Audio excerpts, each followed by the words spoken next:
Okay, guys, I am here with you today with a deck tech that I just made. I have gone 5-0 with it, and it's so kooky and silly that I just kind of threw something together for a color challenge, and I'm doing it ranked, and I just went 5-0 with a really, really weird assortment. Now, I can see weaknesses to it, but so far it has really performed. Again, I just threw it together more for a color challenge, but after playing it, if you like really spicy control-ish type decks that just really just plays with your opponent, this deck is one of those decks that is cheap, mana-wise, it's really easy to play with, and holy smokes, the deck is insanely silly. And it works really spicy, and it's really well done so far. Again, it's just a kind of a silly thing I put together, and I'm not saying it's going to be the best deck out there. And again, I'm a guy that plays with what I have available. I didn't mean to throw that on there, but I don't do a lot of pack openings, so I don't have a ton of wild cards. As you can see, I've got a lot of common and uncommon. I've been piling up. I stockpile a lot because I really don't go out and use a lot of my rares and mythic rares. But as you can see, I don't exactly have a lot of that stuff. This is typically what I play with. So when I make my decks, I'm usually making decks that are kind of rare and mythic rare easy. Whereas a lot of the online videos that you see where people are making decks, they make decks that are really piling on with the rares and the mythic rares, and that's a good thing. But as you can see, I really don't have that option, and I don't pay to play, I just play. And so when I say I go for cheap, I mean I'm not going out there putting money into it or anything like that. I just play. So hopefully, I always look at these people, and I'm always trying to text them and message them, and I'm like, okay, you're making all these decks with all these rares and all these mythic rares, and that's a good thing. I'm not downing any of them. But the problem I have is when you don't have those rares and those mythic rares, what do? Well, obviously I used 2 common, and again, this is on ranked, and it's kind of a mumbo jumbo. I wasn't expecting much out of it.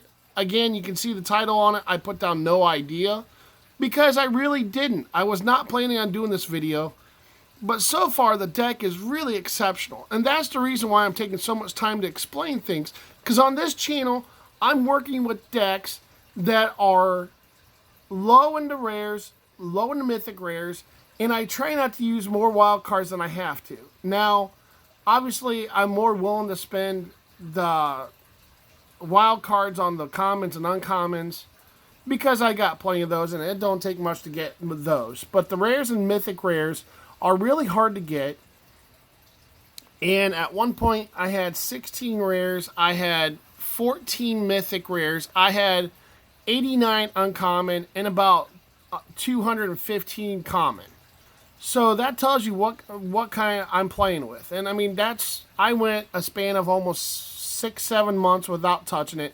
I was so frustrated because people were coming out with all this different stuff and with rares and mythic rares, and it's like Arena has the chance to just really, when you're not putting money into it, they kind of screw you over. And I don't think it's right, but it's what they do. So I found ways to get around it. I came up with a cat oven before it became a cat oven, and again, I was not using a bunch of rares or mythic rares. I did some because I wanted the cat in the cat oven. I saw that combo and I really wanted to make a deck around it, and I did, and it was really great. The problem is, and these are the kind of problems that non-paying people play, and I know sometimes it happens in real life too, but I had a deck that was black-red with a cat oven before it got banned, and it was based on that. And my highest card price was 4 mana, which was 1 card, and that was 2 of the Chandras.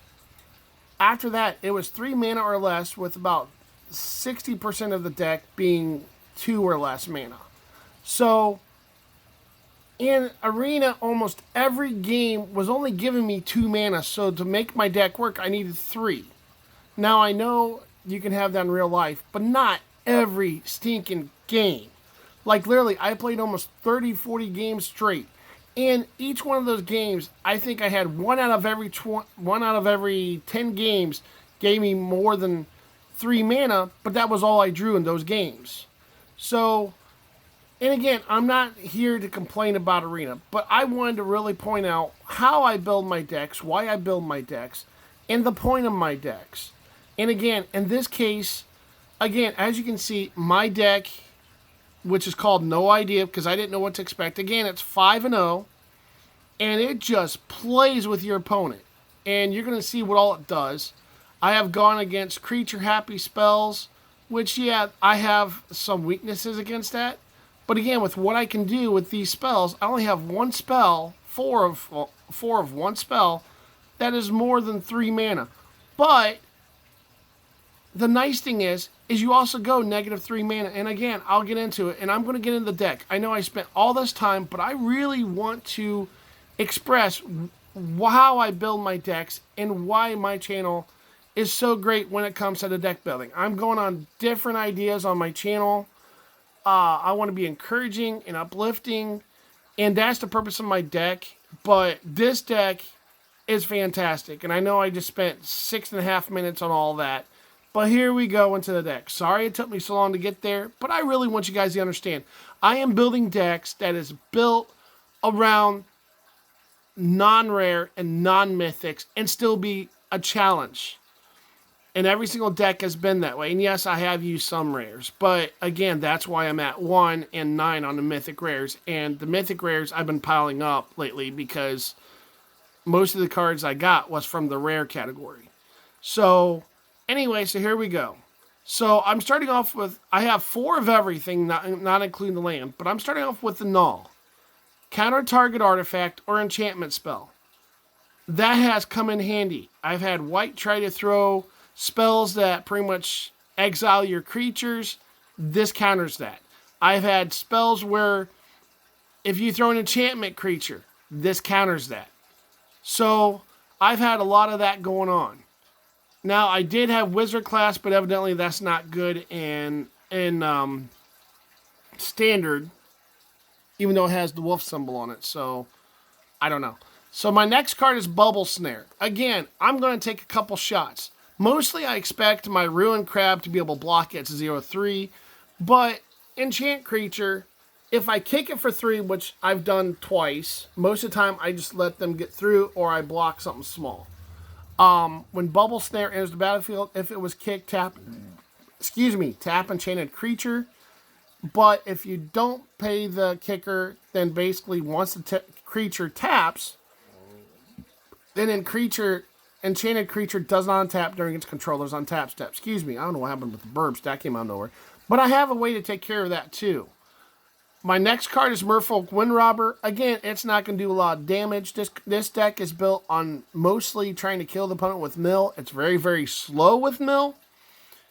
But yeah, I've got a couple wins because of the mill. Because of the way the deck runs, it is the mill effect that has gotten the wins 3 out of 5 times. Again, this is built for a long-term deck. You don't think so. And I didn't think so. Again, didn't expect much, but it was very effective. Merfolk Windrobber, 1/1. Whenever it deals combat damage to a player, that player mills a card. That with Ruined Crab in turn 1 and 2 is fantastic. Sacrifice it. Draw a card. Activate only if an opponent has 8 or more cards in their graveyard.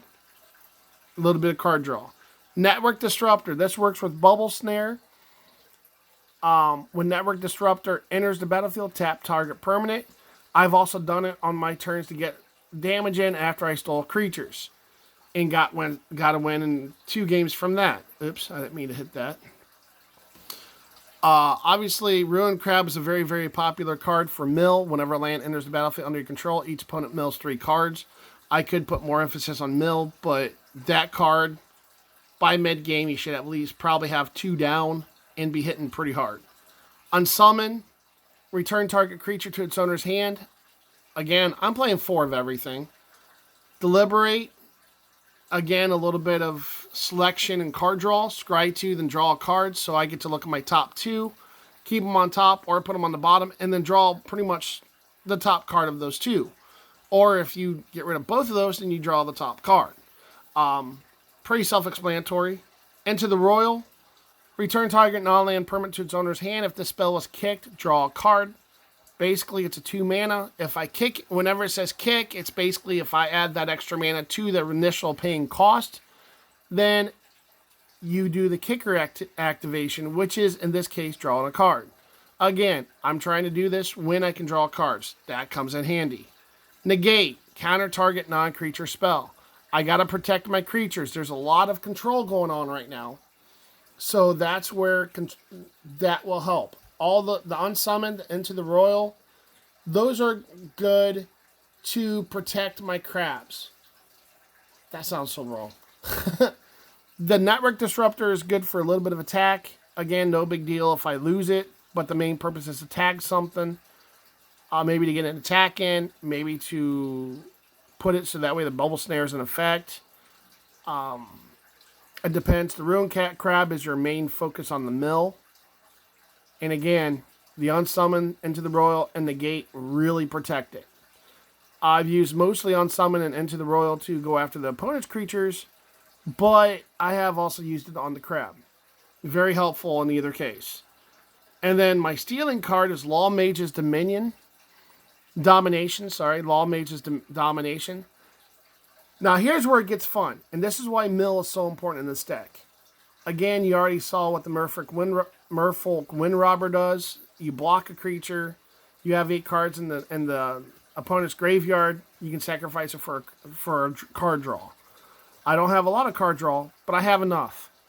And then the spell costs 3 less to cast if it targets a creature whose controller has 8 or more cards in their graveyard. Again, very handy. So basically, you're paying for X. That's it. Gain control of target creature with mana value X. Now, I've had a 6/6 creature out there. I've had a land out there where I've paid absolutely 0, and I stole the land when they made it a creature. I got a lot of value out of these cards. Especially since this is kind of a slight focus on mill. Take their biggest creature and use it against them. Best thing you can do. And that's the deck. 21 snowlands, snow-covered islands. I really, really like the snow. I don't know what it is about it, but I just really like it. I know there's some decks that are really good with it. With the snow, this one's not important for the snow. But again, this deck, try it out. It is, again, I don't know how to describe it. No idea. It kind of came out of the blue. But for me, so far, I'm 5-0. I went from silver to gold really quick. I really haven't played much. I've been working extremely hard, which is why I've not really posted much in the way of Magic videos. I love Magic. Arena frustrates me, but when it goes good, it goes good. But control's really big, and this really hits on control. I mean, this hits a little bit of everything. It hits on the control. It hits on creatures. Now, again, if you have a deck that really, really loads the board, that's going to cause some issues. But you also have stuff here that can also answer to it. If you have control, you have ways to protect your stuff or to go after them. And again, the more cards you can stack back and hold back while they're doing their thing, the easier it is for you. And again, as you can tell, this one's an uncommon, common,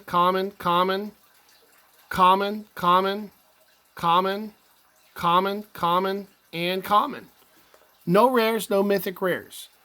And I've gone against rares and mythic rare decks that are centrally focused on those, and I still do pretty well. Now, is this thing going to go all the way up to mythic? I really don't know. I don't try to go for mythic. I just play, and then the season ends, and the nights go on. Some months, I can really put a lot of time into it. Like I said, last month, I got up to platinum, and just played when I could. I just had some downtime where I was able to do it. This month, I just got off silver, and I really didn't know what to do because some of my other decks that are creature focused, there's enough control to really cause issues with a lot of them. And so I came up with this one to kind of just be spicy and see what I can do against them. And again, it's just kind of been cool. I've done a lot of rambling in this deck, but I also want to really get you guys to understand where my focus is with these decks and why they play the way they do. It's a fantastic deck. I have not done much with Roller Coaster Tycoon or some of the other things I like to do. I'm planning on doing more videos like that. I do a lot of different directions. I like feedback. I really haven't got much feedback on any of my videos. I've gotten a few, but I also know I'm relatively new to the channel, so I'm not stressing. I'm new to YouTube, I should say. And it's going to come. So I really enjoy you guys watching my videos. I really enjoy sharing stuff. This deck is called No Idea, but it is a bomb. I think you guys will love it. But anyway, I've gone way too long in this video for a simple 61 card deck. I usually typically go a little bit over 60. But I also want to give you a little introduction to who I am and how I play what I play. And I'm not saying anything bad against anybody that plays mythic rares and rares. Some of those decks are killer decks. I like to try them out. And when I do, if I watch one of those and I see a weakness to it, I'll change it, and then I can post that too, and let whoever, and I'll give whoever made the deck the credit, but also will put my own adjustments to it. I've done it on several decks, and the decks were great, but for some reason they weren't working on my arena, so I had to change them up to fix how arena's playing for me, and everybody does that, and that has really done some wonders for me also. So, to all the people that are posting stuff online, keep up the good work, guys. SBMTG, Dev, you're awesome. Joey Moss, you're awesome. Covert Go Blue, you're awesome. I think that was your name. But you guys are all great. And I just want to share my enjoyment for Magic with everybody who wants to see it also. You guys have a great day. To me, this is a fun game. And for those that are not familiar with it on my channel, this is one of my hobbies. It's something I really enjoy. So some of this is going to sound like Greek to you. But just know that, have fun. And you guys just be blessed.